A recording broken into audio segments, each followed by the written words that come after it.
اور ہمارا طریقہ تو یہ ہے کہ ہم نے سمجھ لیا ہے کہ ہم زمین کے کسی حصے میں جا کر اللہ تعالیٰ کو ہرا نہیں سکتے. یہ اللہ کی زمین ہے، یہ اللہ کی زمین میں رہ کر اللہ سے جہاد کر کے ہرا سکتا ہے؟ اللہ سے کوئی جہاد کر سکتا ہے؟ ان اللہ علی کل شیء ہے اللہ تعالیٰ. اور ایسا گستاخی کبھی دماغ میں بھی نہیں لانا، اور نہ اور کہیں بھاگ کر اس کو ہرا سکتے. ایس زمین سے باہر نکل کر کوئی اگر اللہ کو ہرا سکتا ہے تو اگر تمہارے پاس طاقت ہے تو نکل کر دیکھو زمین سے باہر. اللہ تعالیٰ چیلنج کرتا ہے.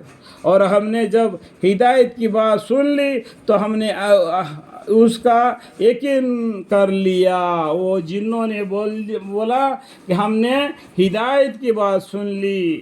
ہدایت اللہ کی قبضے قدرت میں ہے. اس ہدایت والی باتوں کو ہم نے سن لیا تو ہم نے اس پر یقین کر لیا. سو ہماری طریقہ جو شخص اپنے رب پر ایمان لے آوے گا، جو شخص جن ہو انسان ہو اپنے رب پر ایمان لے آئے گا تو اس کو نہ کسی کمی کا اندیشہ ہوگا اور نہ زیادتی کا، نہ کمی نہ زیادتی. اللہ تعالیٰ ان کو فراغت بخش رکھے گا دنیا میں بھی اور آخرت میں بھی. اور ہمیں بعض تو مسلمان ہو گئے ہیں اور بعض ہمیں بدستور سابق بے راہ ہے. تو انسانوں میں دو قسم کے ہو گئے، ایک تو ایمان لا کے مسلمان بن گئے، ایک تو ایمان کے بغیر بدستور بے راہ ہو گئے. سو جو شخص مسلمان ہو گیا انہیں تو بھلائی کا راستہ ڈھونڈ لیا. جو مسلمان ہو گیا اہدنا الصراط المستقیم کا راہ پکڑ لیا، اس کو سیدھا جنت میں لے چلے جائے گا. اور جو بے راہ ہے وہ جہنم کے راہ پکڑ لیا، وہ سیدھا جہنم میں جا کے پڑے گا. اور جو بے راہ ہے دوزخ کے ایندھن ہے، یعنی دوزخ میں آگ کو بولتے ایندھن، وہ آگ میں گرے گا. اور مجھ کو ان مضامین کی بھی وہی ہوئی کہ اور مجھ کو ان مضامین کی بھی وہی ہوئی کہ اگر یہ مکہ والے لوگ سیدھے راستے پر قائم ہو جاتے تو ہم ان کو فراغت کے پانی سے سیراب کرتے. دیکھو مکہ والوں نے پہلا کیا کہا، پہلے پیغمبروں کے جیسا ہمارے پاس بھی ایک ایسا رسول آتے، ایسا کتاب آتا تو ہم ان سے بھی زیادہ بڑھ کر ایمان لانے والے ہوتے. اس طریقے سے کہا دیا. جب ان کے پاس پیغمبر آئے، ان کے پاس قرآن نازل ہو گیا تو ان کو جھٹلانے لگے.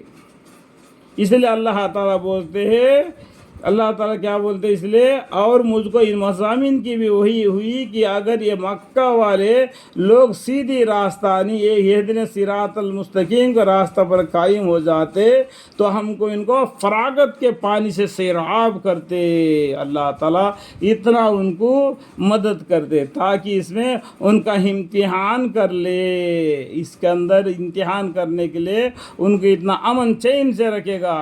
تو اس میں رہ کر جو اللہ کو یاد کرے گا وہ مومن ہوگا. اور جو شخص اپنے پروردگار کی یاد یعنی ایمان و اطاعت سے روگردانی کرے گا، یعنی روگردانی الٹا، اللہ کو عبادت نہیں کرتا، نماز کی نہیں پڑھتا، اللہ کے حکام کو نہیں مانتا، ایسا روگردانی کرے گا، اللہ تعالیٰ اس کو سخت عذاب میں مبتلا کرے گا. جہنم کے عذاب اس کے لیے کافی ہے. اور ان وہی شدہ مضامین سے ایک یہ ہے کہ جتنے سجدے ہیں وہ سب اللہ کا حق ہے. جتنا بھی سجدے ہے اللہ کا حق ہے. دیکھو یہاں پر ایک بات بتانا چاہتا ہوں، آدم علیہ السلام کو فرشتوں سے سجدہ کروایا، وہ عبادت کا سجدہ نہیں تھا، تعظیمانی سجدہ تھا. ٹھیک ہے، تو سجدہ کس کے لیے ہے؟ سب اللہ کے لیے، عبادت کا سجدہ کس کے لیے ہے؟ اللہ کے حق ہے۔ تو اللہ تعالیٰ کے ساتھ کسی کی عبادت مت کرو، اللہ کو چھوڑ کر کسی کو معبود مت قرار دو۔ اور جب خدا کا خاص بندہ یعنی مراد رسول اللہ صلی اللہ علیہ وسلم ہے خدا کی عبادت کرنے کھڑے ہوتا ہے تو یہ کافی لوگ اس بندے پر بھیڑ لگانے کو ہو جاتے ہیں۔ جب پیغمبر صلی اللہ علیہ وسلم نماز پڑھتے ہیں تو یہ کافی لوگ ان کو پیچھے آگے ڈھیر لگا کے رکھتے ہیں، کچھ تکلیف دینے والے چیز کو بھی ان کے اوپر ڈال دیتے نماز کے اندر میں جب وہ سجدے میں جاتے۔ اس طریقے سے ان مجرم لوگوں نے ہمارے پیغمبر صلی اللہ علیہ وسلم کو بہت سے تکلیفیں دے دیے۔